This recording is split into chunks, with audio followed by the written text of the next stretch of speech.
Hey guys, what's up? This is the big one.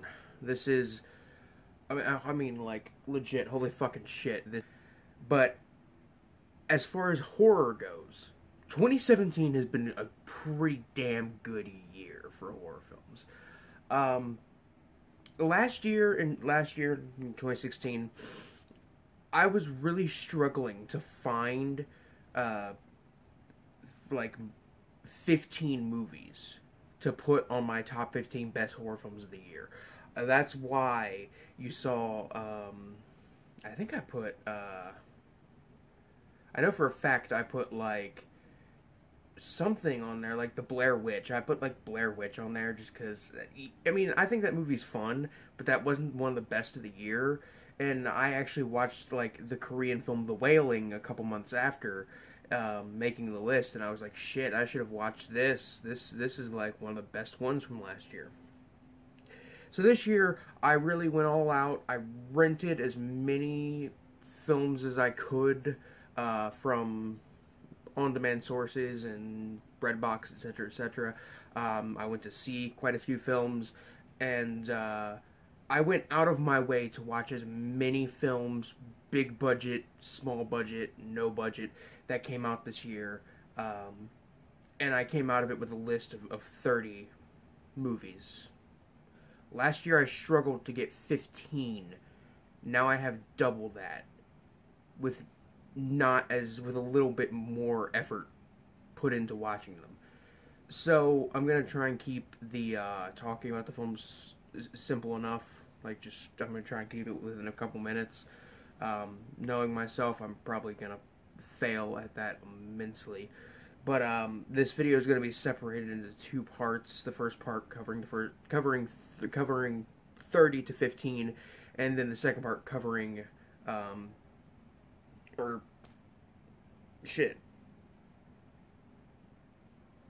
I can't even fucking think.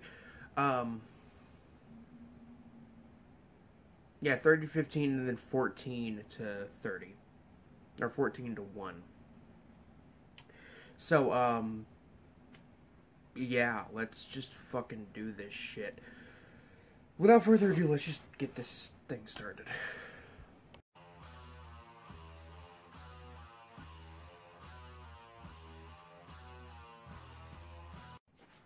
Starting us off at number 30 is a little film called Child Eater. Now, this film intrigued me immensely when I saw it on Amazon Prime, just because of the title alone.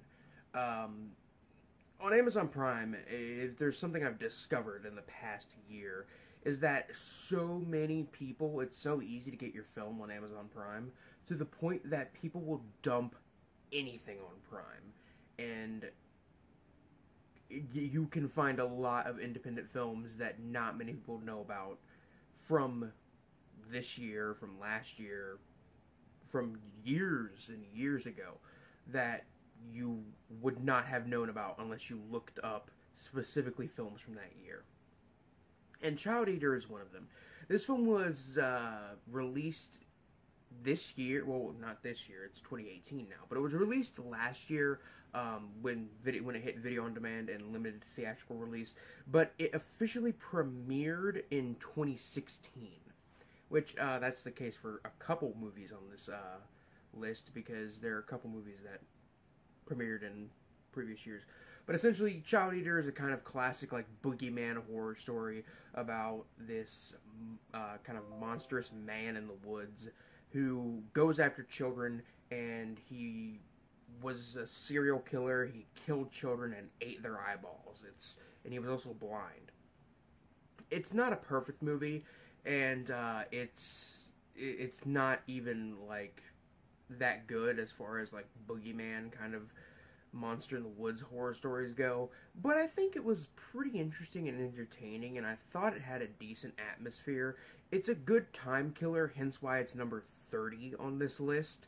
If it was anything less than a decent time killer, then it would be, or anything more than a decent time killer, it would be further down the list. But yeah, the number 30 spot is Child Eater.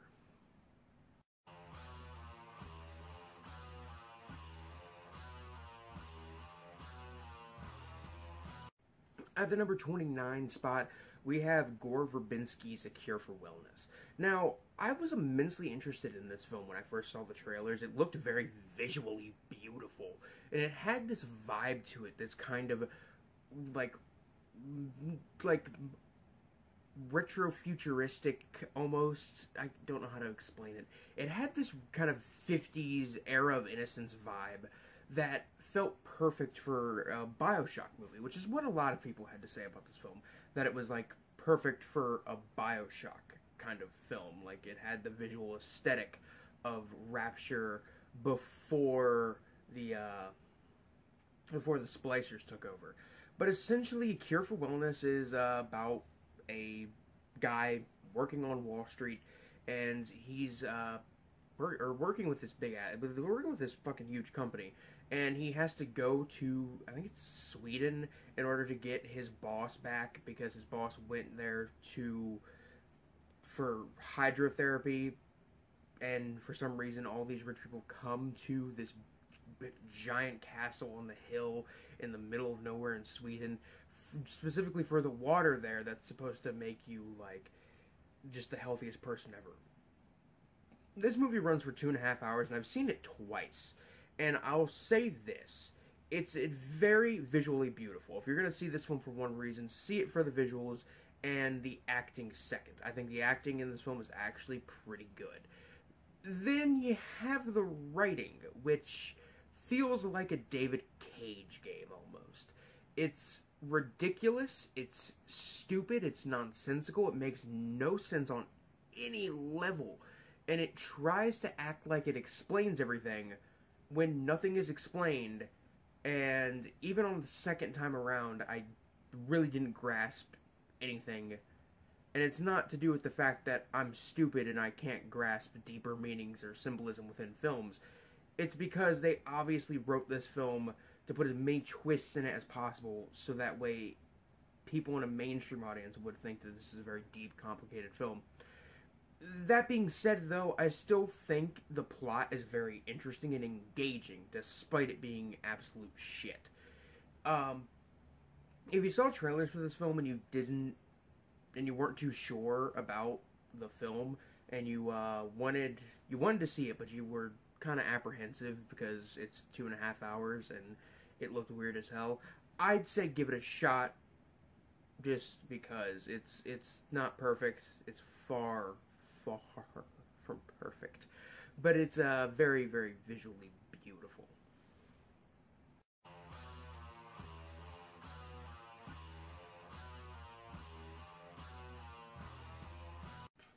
Up next, we have the first feature film of experimental rap artist Flying Lotus.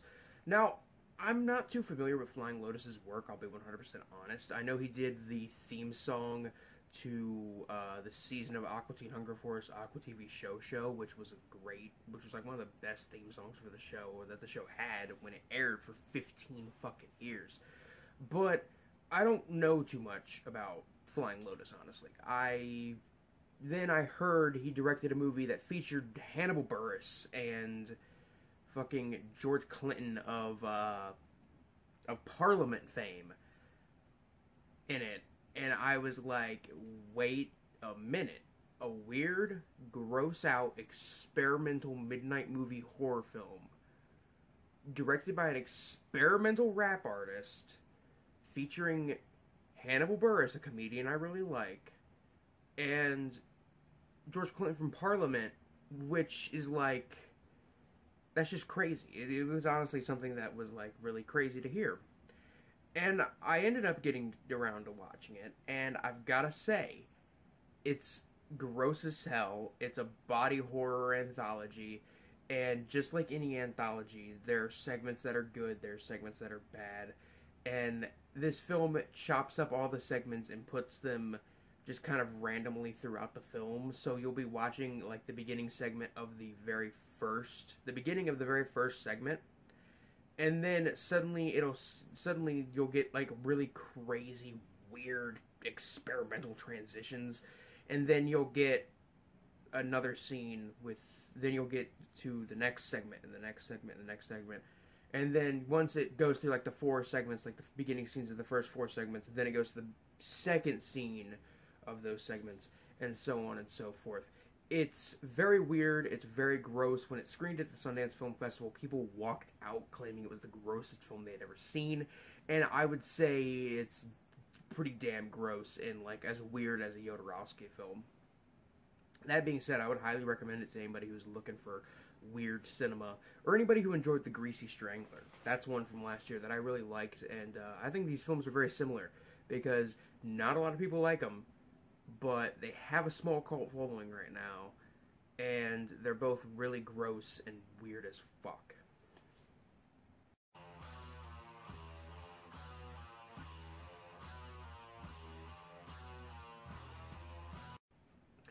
At the number 27 spot, we have The Devil's Candy. This film technically released, not released, but it technically premiered in 2015.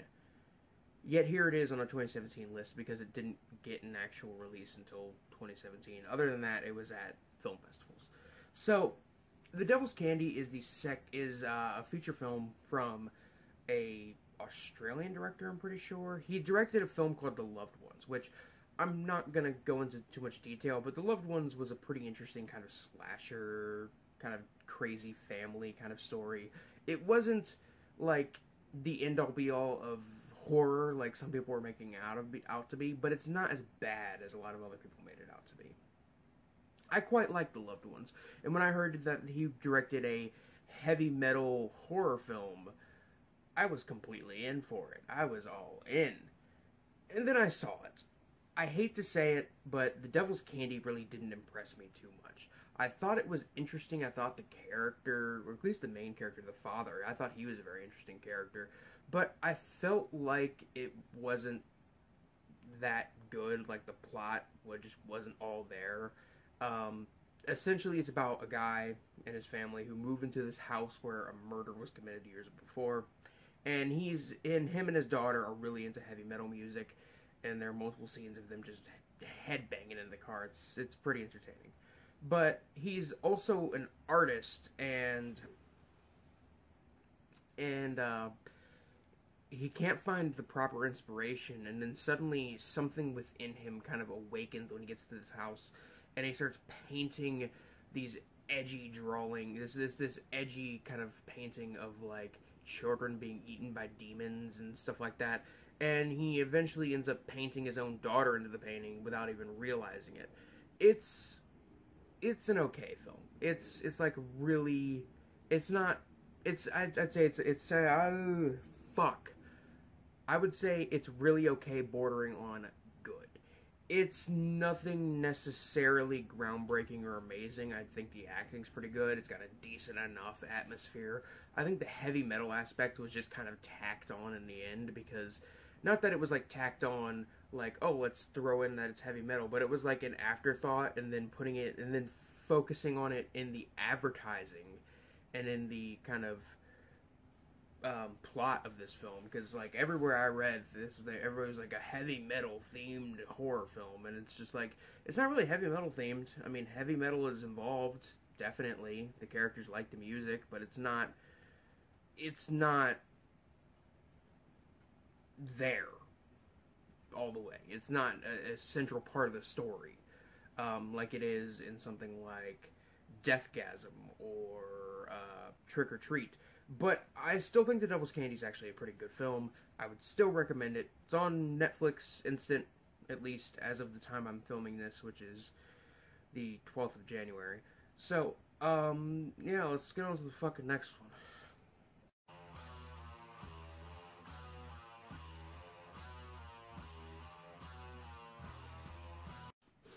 Next, we have a film from fellow Ohioan filmmaker and Dayton native Henrik Kuto. I'm a pretty big fan of Henrik's work. I think he's actually a pretty damn good director, considering he works with such a low budget. And in December, very end of the year, he released a horror film. And this film's called The Devil's Trail.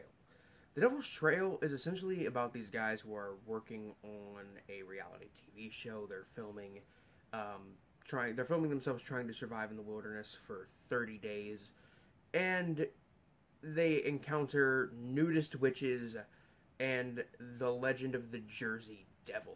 I reviewed this one on my channel, and I was legitimately surprised at how creepy and how well made this film was. It's not a perfect film. It was done on a low budget, and the acting isn't the best thing ever. And yeah, it's a found footage film, so that'll turn a lot of people off. But I thought the banter between the two main characters was pretty funny and interesting. I thought that it actually had a decent atmosphere, and like when in the very first scene where the Jersey Devil shows up, I got legitimate chills. I don't know if that was because I was watching it at like 3 a.m., but that could have been why. I just thought it was a really entertaining, interesting movie. It's on Amazon Prime, streaming currently. And, it's one I would actually recommend. I would recommend it, as long as you're into low-budget kind of cinema. Trust me, this is not a perfect film, but I think it's quality enough to be featured on a list of the best of the year, honestly.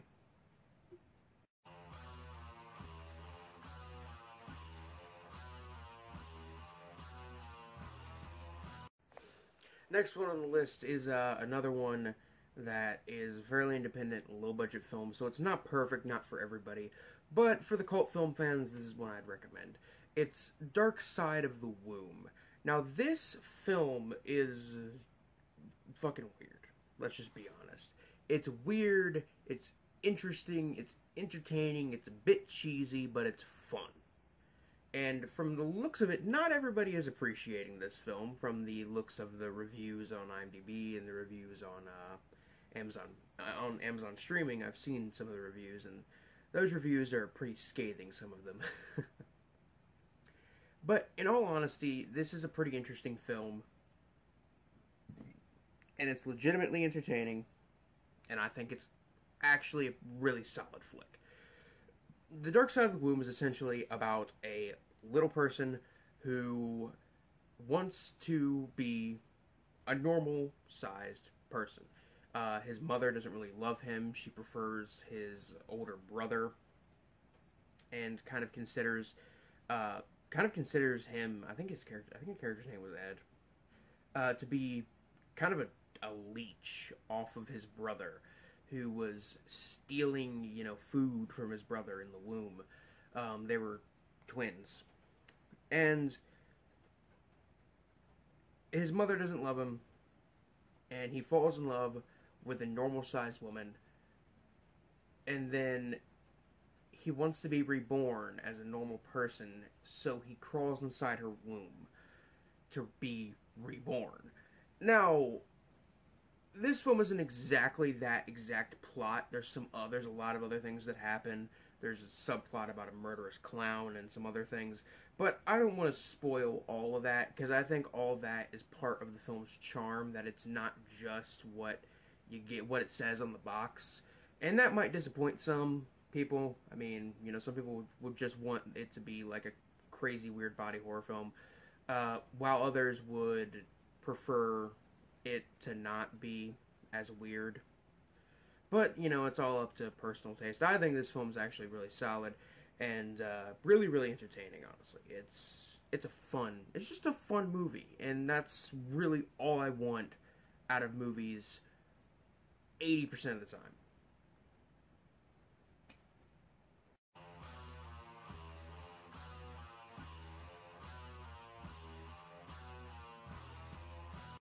Next on the list is one of the few Netflix original films that came out this year that I actually quite enjoyed. This is another one that I watched like 2 days ago that I was just like, hey, I want to watch this because I heard it was good. I'm talking about Geralds Game, which is a Netflix original based on the Stephen King book. I heard some complaints that this film starts out promising, doesn't go anywhere for an hour, and then picks up again. And I can see why. But it's not like nothing happens for that hour. It's more like the character gains depth, you learn more about her, and she's kind of being psychologically tortured due to the fact that she just suffered a traumatic event. Essentially, Gerald's Game is about a couple who go out to a cabin in the woods to be alone, to spice things up with some lingerie and some handcuffs, and when her husband dies, when her husband Gerald ends up dying and having a heart attack, she ends up handcuffed to a bed, and there's not going to be anybody at the house, at that cabin, for like a week. So she's got to figure out how to get out of these cuffs, and while doing so, she hallucinates that her husband is there. She hallucinates that she herself is out of the cuffs. And on top of that, there's a dog that shows up who is trying to eat her husband's corpse. It's a decently gruesome psychological horror film. I really liked it. There were some elements that I didn't think were too great. I thought it was fairly well acted, though. I thought it was interesting. I thought it was engaging. It's not like it's the end-all, be-all of psychological horror I'm putting up on this pedestal. It's more like just a really solid film. And considering a lot of the stuff that you can usually find on Netflix that isn't of very good quality, this is good. I'm not talking about Netflix productions, but like just horror films on Netflix in general. You usually can't find anything that good. But I really liked Gerald's Game. I thought it was really interesting, and I would give it a recommendation.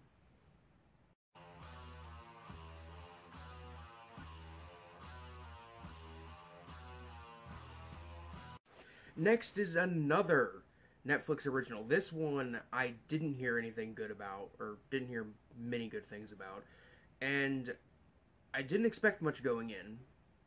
And then I watched it, and I actually kind of liked it. I actually kind of loved it, honestly. I'm talking about the Netflix original, The Babysitter, which is kind of a slasher film, I guess. Essentially, this teenage boy whose parents think he still needs a babysitter. His babysitter's, like, cool as hell, and they just kind of hang out and watch movies and do all kinds of stuff. And I had heard that, like, his relationship with his babysitter was, like, cringy and unrealistic. Unrealistic, maybe. Cringy, only during one scene.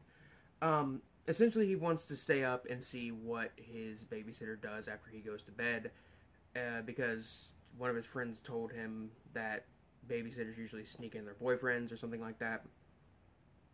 And he ends up seeing his fucking babysitter perform a satanic ritual. And her and her friends perform a satanic ritual.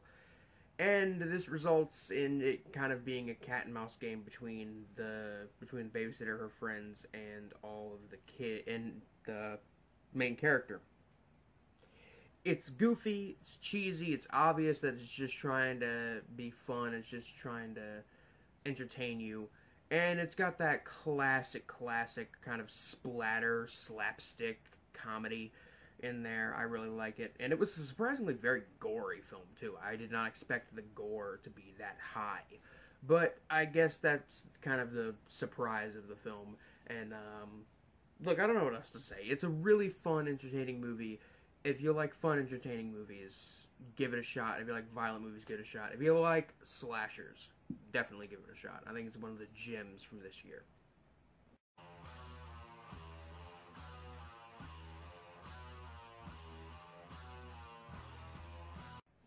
Speaking of gems, we have another one that's, like, been kind of, it's been kind of shit on, I guess, is the word I'm looking for. It's a film that I was kind of looking forward to, and that a lot of horror fans were looking forward to, and then I heard some praise, and then I heard some hatred for it. I'm talking about Cult of Chucky. Look, I'm not going to sit here and say Cult of Chucky is the end-all, be-all of the Child's Play series, but as far as sequels go, it's definitely a solid sequel. And as far as the direct-to-video on demand sequels go, I mean, it's really entertaining.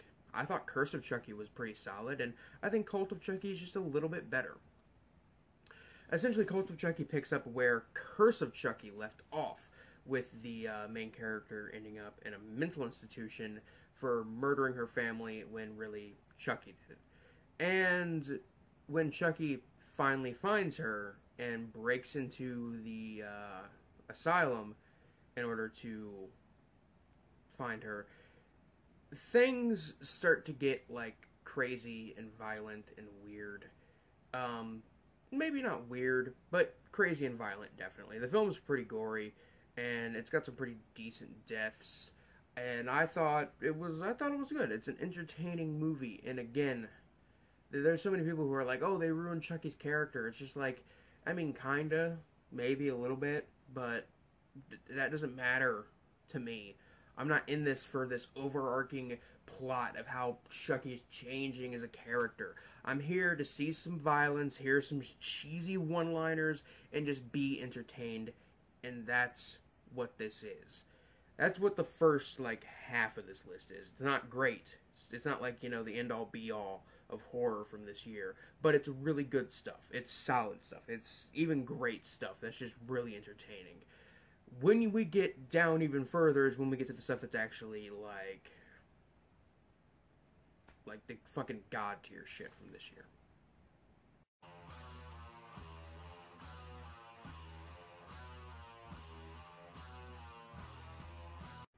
Okay, up next we have another found footage film, this one being another one that's like kind of low budget, but it's got some pretty cool practical effects. I'm talking about Cold Ground. This is another one that was on Amazon Prime streaming that was like buried deep. And this movie's getting some serious like flack. Like, it's not really that getting much attention, and the attention that it is getting is just saying, "Oh, it's another found footage film." Which, yeah, you can say that. It's a found footage film. If you don't like those films, you're not going to like Cold Ground.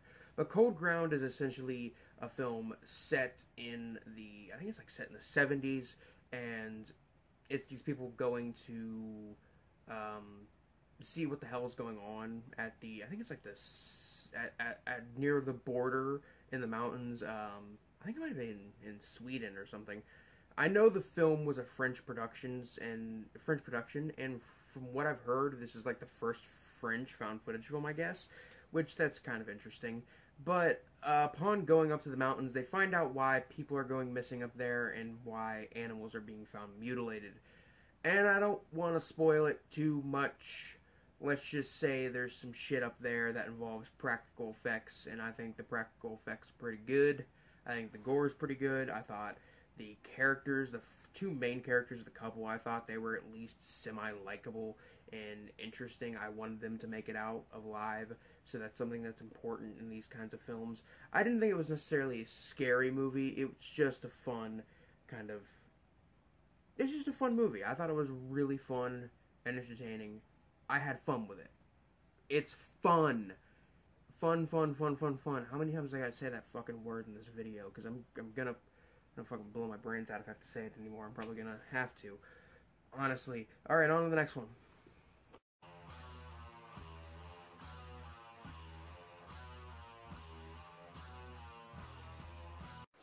Okay, up next we got the final film of the Godfather of Gore, Herschel Gordon Lewis. Now, 2016, September 26th, I'm pretty sure it was the 26th. Might have been the 29th, honestly, but Herschel Gordon Lewis, the Godfather of Gore, passed away. Herschel Gordon Lewis has always been one of my favorite directors and a big inspiration on me. Without him, we would not have the gore in films we have today. Well, maybe we would, it just wouldn't be as explicit. What I'm trying to get across here is that Herschel Gordon Lewis did something with cinema that hadn't been done before. And the fact that he's not getting as much credit from a mainstream audience, or at least from the mainstream in general, you know, I mean, there's so many people, there's so many directors who did things for the first time that get so much credit and so much love. And I'm not saying Herschel deserves the same love on the level that, like, Orson Welles did when he did Citizen Kane, but he deserves more credit than he gets. So, here comes his last final film, Blood Mania, an anthology film with 4 segments, 2 of which were directed by Herschel. Like any anthology film, there's one segment, or there's 1 or 2 segments that's bad, and the rest of them are pretty quality. Surprisingly, the segments that are directed by Herschel are like not in his usual style. Like there's the last segment is like the final segment of the film is about a record producer who loses his job and he goes crazy and goes on a killing spree. And it feels like a Herschel Gordon Lewis film. Like it feels like something he would write. But it wasn't directed by him. That was one of the segments that was directed by somebody else. Essentially, it's a really fun movie, really entertaining, low budget as hell. The gore is pretty good, as to be expected from the godfather of gore himself. And I think it's a valiant final effort from Lewis. I really do. It's definitely not his best work, but I think it sits like on the same level as like She-Devils on Wheels, or Something Weird, or The Gruesome Twosome, or A Taste of Blood for me. Like, it sits on those levels for me, personally. And it's just sad to see Herschel gone, honestly. But that's something for another time. Yeah, now I'm depressed. Fuck.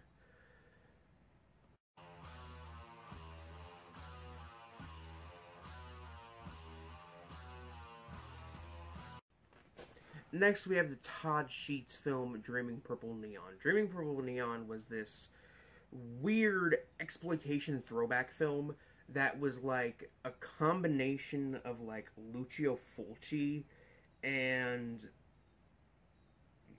I don't know, I can't think of any other director who did shit like this. It's crazy. Essentially,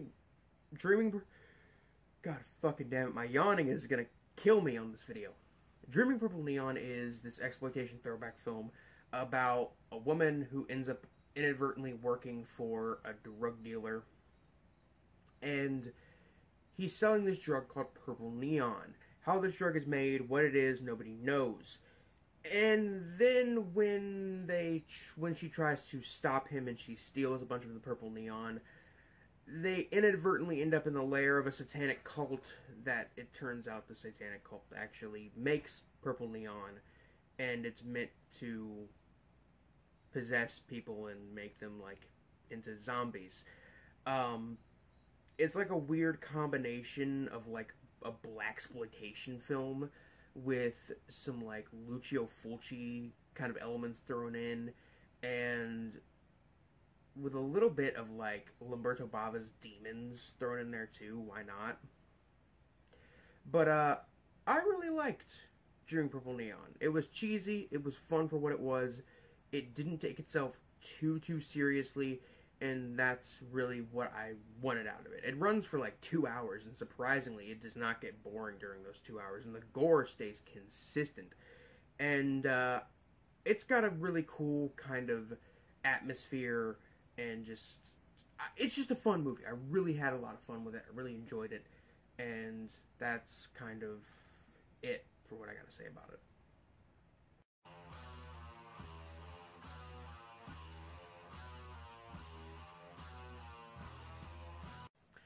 Next on the list, we have the action-horror hybrid, the Belko Experiment. This is another one that got decent critical reviews, and then, like, for some reason, I read the audience reviews, and, like, audiences seem to hate this movie for some reason, even though the Belko Experiment seemed like the perfect movie for a mainstream audience. Not saying that it's bad, but that it's very entertaining, it's very fun, it's very kind of... It's not a thought-provoking, deep, artful film. It's a violent, fun, action horror film. Essentially, the Belko Experiment is about these people working in an office building in, like, Colombia, I think. And they're working in this office building, and then suddenly steel shutters come down and cover all the doors and windows, and there's a voice over the intercom that tells them that they have to kill each other, or else, like, there's, like at first it was just like, oh, What if you have to kill two of your coworkers, or we'll do it ourselves. And then it's just like, we want 30 of you dead or we'll kill 60 of you, and so on and so forth. And you see these people who were like just regular people in an office building devolve into absolute animals because they want to get out of there and they want to survive. And it's honestly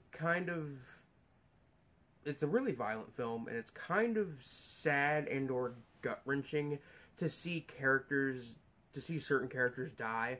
I mean, there are a few characters in the film that I really liked, honestly. I thought they were pretty interesting, entertaining characters. And then they died, and I was like, fuck, what the hell? I want to die. But no, in all honesty, it's not a smart movie. It's not like some kind of...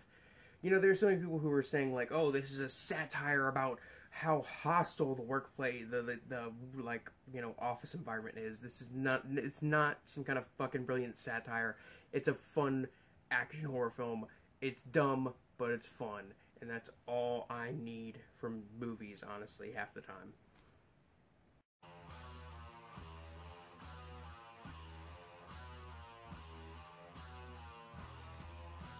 Alright, we're nearly halfway there. Next one is a Japanese cyberpunk splatter body horror film, Meatball Machine Kodoku. Now, this is from the director of Tokyo Gore Police. If you've seen Tokyo Gore Police, you know what to expect. It's a crazy, violent splatter film with blood and guts and limbs going everywhere. It's stupid, yes. It's creative as hell, yes. It's entertaining, yes. The first Meatball Machine came out like some 12 years ago, and I've seen the first Meatball Machine film, and I really don't think too much of it. I think it's okay.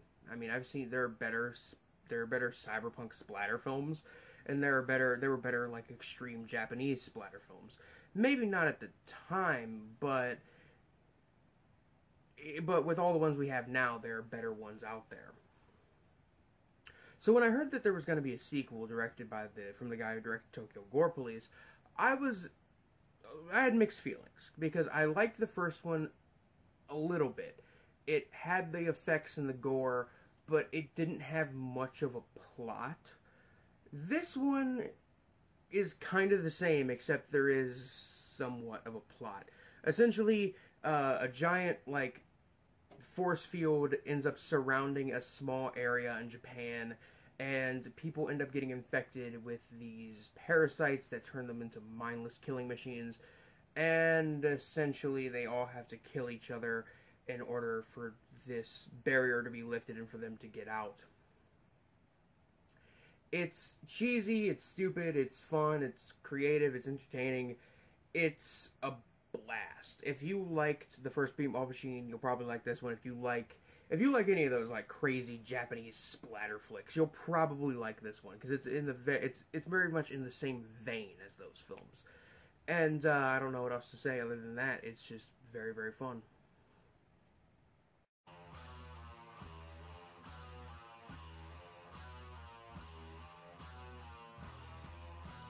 Up next, we have a James Bell film. The one film I was holding out to make this list, so I just ordered a copy of it. It's Tantrum 2, Phantom of the Demon. Now, for those who aren't familiar with James Bell's work, he essentially directs these really weird, crazy, psychological horror and or body horror splatter films. And I'm a pretty big fan. I think his movies, well, not perfect, the effects are a little cheesy, the acting might not be the greatest, they might not even have much of a plot.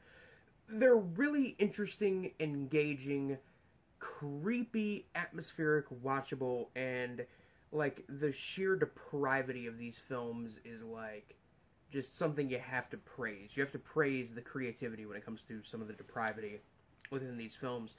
The first Tantrum was essentially about a serial killer who killed himself, and he goes into a nightmarish version of hell, or a hellish version of a nightmare, either one.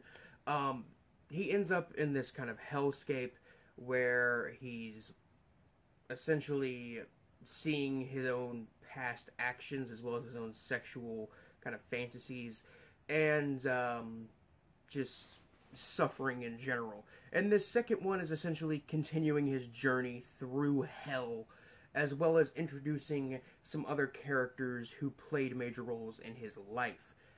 It's not a perfect film.